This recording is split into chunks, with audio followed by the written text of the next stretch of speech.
Godspeed to the city streets. We began to feel the fire. We rise like tall buildings as the chemicals they take us higher. 반갑습니다. 3월 16일 일요일입니다. 오늘도 함께 해주신 여러분들께 대단히 감사드립니다. 여유로운 주말 시간에 요즘에 환절기라서 이 목감기들 걸리실 수 있는데요. 하루는 더웠다가 하루는 추웠다가 하고 있습니다. 우리 시청하시는 여러분의 이 건강 늘 함께 하시기 바라겠습니다. 나이가 들어갈수록 특히 관리는 내 자신이 해야 된다고 합니다. 자, 오늘 영상의 내용도 전 세계에서 일어나고 있는 우리가 좀 짚어봐야 될 상식, 시사, 그리고 정보의 내용 천천히 짚어보겠습니다. 첫 번째입니다. 43개의 나라, 굉장히 많은 겁니다. 43개 나라의 국민들에 대해서 미국 입국 제한을 조치 검토하겠다라는 내용입니다. 도널드 트럼프 미국의 행정부가 43개 나라의 국민들의 입국 자체를 제한하는 조치를 검토하고 있다고 뉴욕타임즈가 15일 보도를 했는데요. 익명의 관리들에 따르면 미국의 국무부는 몇 주 전 입국 제한 국가 목록을 이미 작성을 했으며 현재 국토안보부, 법무부, 국가정보국 등 여러 기관들과 함께 해당 국가들의 문제에 대한 설명과 재고를 해야 할, 즉 검토, 생각을 해야 할 정책적인 이유 등을 현재 논의 중이라고 하고 있다고 합니다. 입국 제한의 국가 목록은 적색, 레드죠. 주황색, 오렌지, 노란색, 옐로우 목록 등 총 3가지로 분류가 돼서 나뉜다고 합니다. 적색, 레드 목록에 포함이 된 국가는 미국 입국이 전면 금지된 국가로서 부탄, 쿠바, 이란, 리비아, 북한, 소말리아, 수단, 시리아, 베네수엘라, 예멘 등입니다. 이 베네수엘라가 요새 굉장히 관심을 가져야 될 나라입니다. 트럼프 대통령이 베네수엘라의 갱단에 대해서 문제를 삼고 있고 이것을 지금 특별히 조치를 하려고 법적인 내용을 지금 검토 중인 것도 있죠. 11개의 나라가 포함이 된다고 합니다. 그리고 오렌지, 즉 주황색 목록에 포함된 국가들은 벨라루스, 러시아하고 관계되어 있는 나라죠. 에리트레아, 아이티, 라오스, 미얀마, 파키스탄, 러시아, 시에라리온, 남수단, 투르크메니스탄 등 총 10개의 나라라고 합니다. 이들 국가의 국민들은 사업차 방문하는 부유층, 돈 많은 사람들은 입국을 할 수 있으나 이민 및 관광을 위한 입국은 제한이 된다고 합니다. 또한 비자를 발급받기 위해서는 반드시 대면 인터뷰를 거쳐야 한다고 합니다. 다음으로는 옐로우, 노란색 목록에는 앙골라, 안티구아, 바부다, 베냉, 부르키나파소, 캄보디아, 카메룬, 카보베르데, 차드, 콩고공화국, DR 콩고, 도미니카, 적도기니, 감비아, 라이베리아, 말라위, 말리, 모리타니, 세인트 키츠 네비스, 세인트 루시아 등 22개의 국가가 포함이 된다고 합니다. 정말 많은 분들이 이런 나라도 있었어? 라고 생각하실 텐데요. 저 역시 좀 그렇습니다만 전 세계의 나라가 200여 나라가 넘으니까요. 이들 국가들은 미국과 여행자 정보 공유 협력이 부족하고 여권 발급의 보안 시스템이 허술하며 미국이 입국을 금지한 국가 국민들이 시민권을 취득해서 우회로 입국할 수 있다고 평가받고 있는 국가들이라고 합니다. 또한 기존의 비자 소지자들이 이번 입국 조치로 인해서 발급된 비자가 취소될지는 불분명하며 영주권 소지자가 면제 대상이 될지도 명확하지 않다라고 뉴욕타임즈는 전하고 있습니다. 요즘 같은 때에는 비자 소지자는 물론이고 영주권을 가지고 계시는 분들조차도 조금 불안합니다. 그렇죠? 그래서 시민권을 다시 받아야 되겠다. 시민권을 내가 만들어야 되겠다고 생각하시고 고민하시는 분들이 상당히 많으실 텐데요.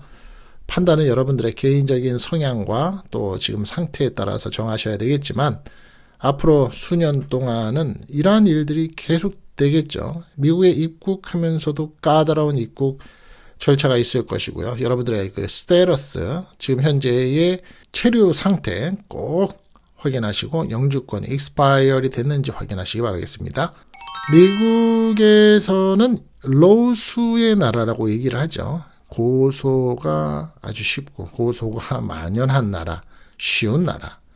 스타벅스에 주문을 한 물건을 픽업을 간 배달 기사가 무려 5천만 달러를 배상받게 됐습니다. 사망을 한 것도 아닌데 말입니다. 이유를 한번 들어보시죠.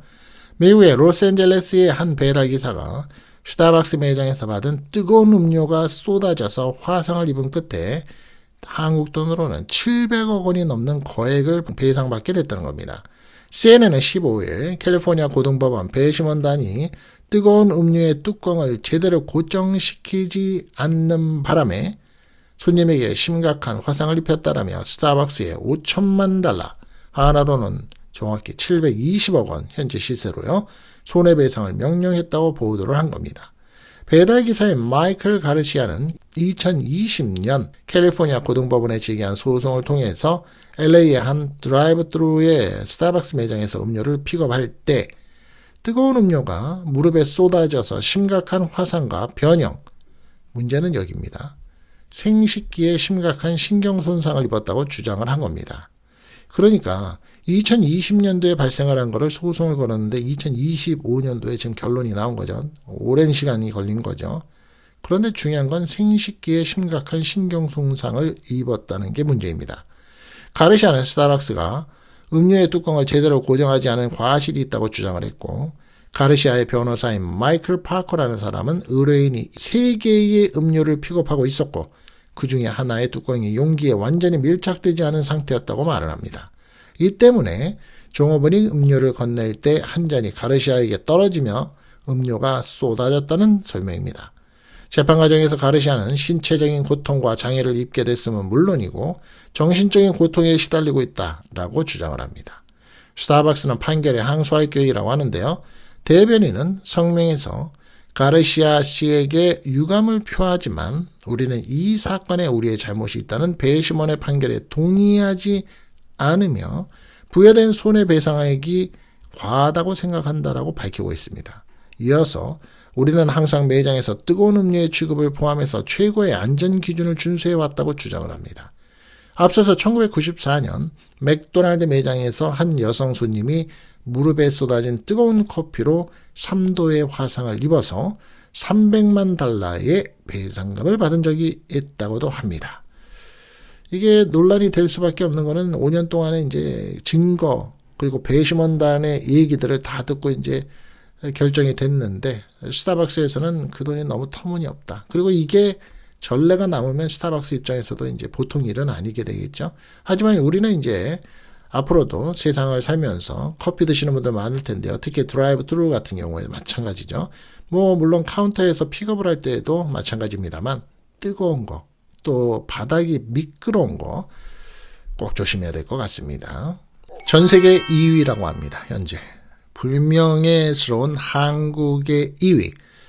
그렇다면 이것은 언제부터 시작이 됐을까 한번 짚어봅니다. 뭘 말하느냐고요?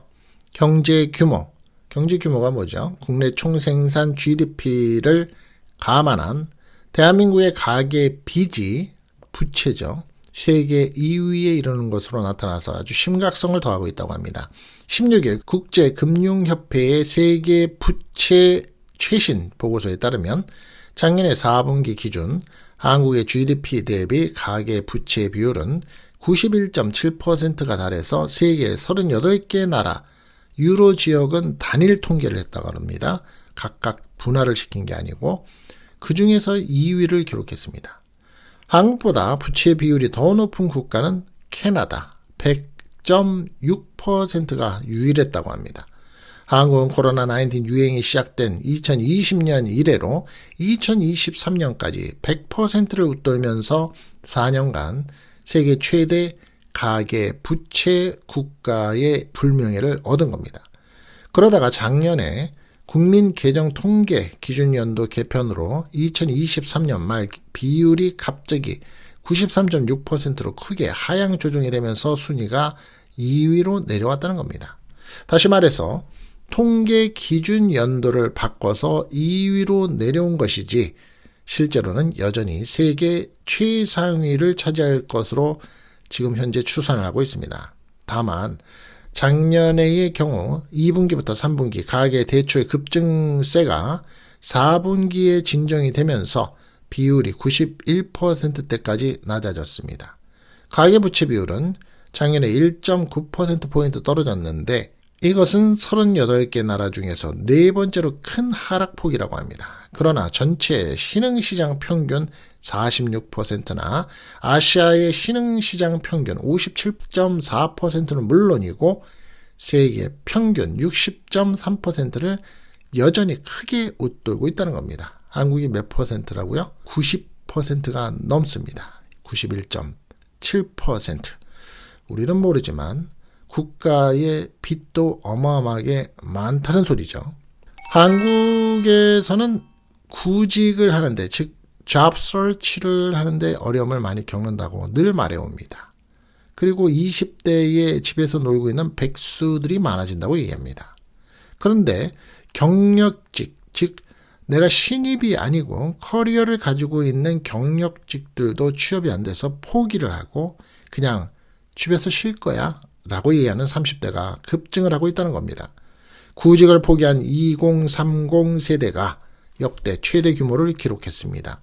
30대에 그냥 쉬었어요 라고 답한 인구가 6개월 연속 최대 기록을 갈아치고 있다는 겁니다. 15세에서 29세 청년층이 쉬었음 인구도 처음으로 50만 명을 넘었다고 합니다. 16일 통계청 국가통계 포털에 따르면 이 최근에 30대에 그냥 쉬었음이라고 답한 인구가 가파르게 늘면서 작년에 9월부터 6개월째의 최대 기록을 갈아치우고 있다는 겁니다. 쉬었음, 중대한 질병이나 장애는 없지만 경제활동 인구 조사에서 그냥 쉰다고 답한 사람들입니다. 외형상 실업 상태이지만 구직 의사가 없어서 실업자가 아닌 비경제활동 인구로 분류가 된다고 하네요. 그냥 쉰다. 30대는 지난 2월 달에 31만 6천 명이었다고 합니다. 한 달에. 전년보다 14,000명이 또 늘었고요. 통계가 집계 시작한 2003년 이후에 같은 달 기준으로 가장 많다고 합니다. 30대에 그냥 쉬었습니다.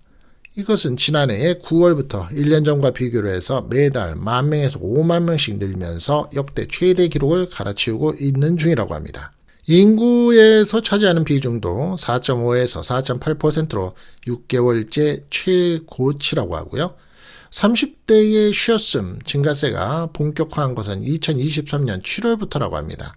15세에서 29세 청년층의 쉬었음보다 약 3개월 늦게 증가하기 시작을 했다고 합니다. 그러나 청년층의 추세가 등락을 거듭한 것과는 달리 30대의 쉬었음 1년 8개월 동안 꾸준히 늘고 있다는 겁니다.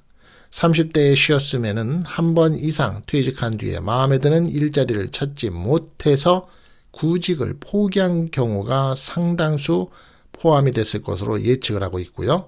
지난달에 쉬었음과 구직 시장을 떠나서 취업을 준비 중이거나 실업자를 포함한 사실상 청년 백수는 120만 명으로서 전년 동월보다 7만 명이 늘어난 것으로 나타났습니다. 가장 일을 많이 시작을 해야 되고 가장 열심히 뛰어다녀야 되고 몸과 정신이 가장 건강할 때에 그냥 백수로 아무 일도 안 하고 쉬었음이라는 인구가 늘어난다는 거죠. 한 달에 30만 명 이상이 놀고 있다는 겁니다. 심각한 상황이죠. 백종원 씨의 이 더본코리아의 백종원 씨가 연일 계속해서 논란이 되고 있습니다. 아주 상승 가도를 가던 이 더본코리아의 대표. 그런데 이번에 또 나왔습니다. 지금 제가 매일 지금 알려드리고 있죠. 저도 농약통에 소스를 넣자라고 제시하는 그 프로가 있었는데 그곳에 소스를 넣고 고기에 뿌렸습니다. 그런데 이 농약통이 그것을 넣고 먹어도 되는 제조된 플라스틱통이냐, 그리고 분무기도 그게 문제가 되지 않느냐, 이게 지금 논란입니다. 일단 논란에 휩싸이고 있는 백종원 더본코리아 대표가 이번에는 농약통 주스가 문제가 되고 있습니다. 16일 업계에 따르면 백 대표는 2023년 11월 20일 자신의 유튜브에 올린 홍성 글로벌 바베큐 축제 영상에서 농약통으로 사과 주스를 살포하는 장면이 나옵니다. 식품용 기구는 식품위생법에 따라서 식품 또는 식품 첨가물에 직접 닿아서 사용되는 기구로서 식품의약품안전처는 식품으로 이행될 수 있는 위해 우려 물질에 대한 규격을 정해서 관리하고 있습니다. 기구 원재료의 안전성, 착색료, 중금속 기준, 가소제 관련 기준, 영유아 제품의 규격, 열 충격 강도 등의 규정을 거쳐서 중금속, 내분비계 장애 물질 등이 섭취되지 않기 위한 목적입니다. 영상 속의 농약통에는 사과해용이라는 펜글씨로 농약이 아닌 사과 주스라고 표기했지만 사과 주스가 통과하는 호스, 노즐 등이 인체에 무해한지 알 수가 없어서 식품위생법 위반 소지가 있다는 지적이 나오고 있는 겁니다. 자영업자의 멘토로도 평가가 되고 있는 백종원 대표는 더본코리아의 상장 이후에 연일 구설수에 오르고 있습니다. 여러분들 제과점에서 사는 빵 비닐, 그것도 비닐이 이제 빵에 닿는 거죠. 문제가 되는 게 있고 안 되는 게 있습니다. 그런데 제과점에서 그걸 모르고 OPP, PP, PE 이런 비닐들의 종류를 모르고 그냥 쓰는 경우가 상당히 많습니다. 알고 있으면 내 건강과 내가 손해를 보지 않지만 모르면 그냥 사는 거죠. 농약통에다가 먹을 수 있는 음료를 놓고 뿌렸다. 문제가 될 수도 분명히 있는 거라는 거죠. 결과가 또 나온 대로 함께 하도록 하겠습니다. 지금 현재 형사 고발 조치가 되면서 조사 중이죠. 암투병 중인 자식을 먹이려고 생계형 도둑질을 하는 50대 엄마가 있습니다. 아직도 한국에서는 이러한 경우들이 비일비재한 모양입니다. 마트에서 소고기를 훔치다가 걸린 50대 여성이 선처를 받았습니다. 결국은 16일 경남경찰청에 따르면 50대 여성 A씨는 작년에 11월 경남 창원시 진해구의 한 마트에서 5만 원 상당의 소고기를 가방에 넣어 가져갔다가 덜미를 잡혔습니다. 이 여성은 암투병 중인 자녀를 둔 엄마로서 마땅한 직업이 없이 생활고를 겪다가 범행을 저질렀다고 합니다. 경찰은 동종 전과가 없고 피해를 변제한 점 등을 참작해서 이것은 뭐냐면 5만 원어치 훔쳤으니까 5만 원을 갚았다는 소리입니다. 변제한다는 소리는 A씨를 직결심판으로 강경 처분했다고 합니다. A씨처럼 고물가와 경기 침체 등으로 서민 살림살이가 팍팍해지면서 생계형 범죄를 저지르는 사례가 잇따르고 있다는 겁니다. 지난 1월에는 창원시 진해구의 한 빌라 복도에서 의류 등이 단 가방 3개를 유모차에 싣고 간 70대 여성 B씨가 형사에 입건이 됐습니다. 이 여성은 버려진 물건인 줄 알고 이를 고물상에 팔아서 생활비를 마련하려고 위해서 범행을 저지른 것으로 조사가 됐는데요. 경찰은 B씨 역시 동종 전과가 없고 범행을 반성한 점 등을 참작해서 감경 처분했다고 합니다. 경남경찰청은 지난달 기준 경미범죄심사위원회에서 A씨와 B씨를 포함해서 30건을 심사해서 한 달에요. 모두 직결심판으로 감경 처분했다고 밝혔는데요. 돈이 없어서 장발장처럼 우리가 알고 있는 장발장처럼 물건을 훔친다. 이해를 해야 될까요? 아니면 어여삐 불쌍히 여겨야 될까요? 하지만 중요한 것은 사회 구조적으로 너도 잘 살고 나도 잘 살고 하면 좋으련만 그렇지 못한 분위기는 분명히 있습니다. 그것이 게으르고 일을 안 하고 또 내가 일할 생각이 없어서 못 보는 경우도 있지만 정말 피치 못해서 소년 소녀 가장이 되는 경우도 있으니 많이 생각해 볼 노릇이죠. 여러분 카레 좋아하시죠? 이 카레가 건강에 좋다고 해서 많이들 먹습니다. 즐겨 먹죠. 이 카레 라이스가 먹고 나면 좋은데 강황이죠. 강황이 원재료인데 강황이 또 좋다고 얘기를 하죠. 이가 누래지죠. 이거 어떻게 해야 될까요? 카레는 맛있고 몸에도 좋습니다. 생각한 것보다 더 많은 건강 효능이 숨어 있다고도 얘기합니다. 먹은 후에는 치아가 누래진다는 것이 거의 유일한 단점이라고 얘기합니다. 단점을 이겨내고 카레를 즐길 수 있는 방법이 없을까요? 카레는 두뇌 건강과 다이어트에도 이롭다고 합니다. 커큐민이라는 게 있는데요. 뇌혈관 염증을 줄여서 뇌로 가는 혈류량을 늘리는 덕분이라고 합니다. 실제로 한 달에 한 번 카레를 먹은 노인은 6개월에 한 번 먹은 노인보다 인지 기능 저하 정도가 절반 정도로 낮았다는 싱가포르 국립의대 연구 결과가 있다고도 합니다. 커큐민은 지방세포가 늘어나는 것을 억제하기도 한다고 합니다. 이렇듯이 몸에도 좋고 맛도 좋은 카레지만 자주 먹기는 꺼려지죠. 치아 착색이 걱정되기 때문입니다. 카레를 먹은 후에 치아가 변색되는 것은 카레 속에 커큐민이 분해된 물질이 치아 안쪽의 상아질에 쌓이기 때문이라고 합니다. 누렇게 변한 상아질이 그 색이 투명한 범랑질에 비쳐서 치아가 누렇게 변색된 것처럼 보이는 것이라고 합니다. 식품에 의한 치아 변색을 막으려면 색소가 치아에 침투해서 축적되는 것을 최대한 막아야 하는데 바로 카레를 먹은 뒤에 그대로 두면 치아가 누래질 수 있다는 겁니다.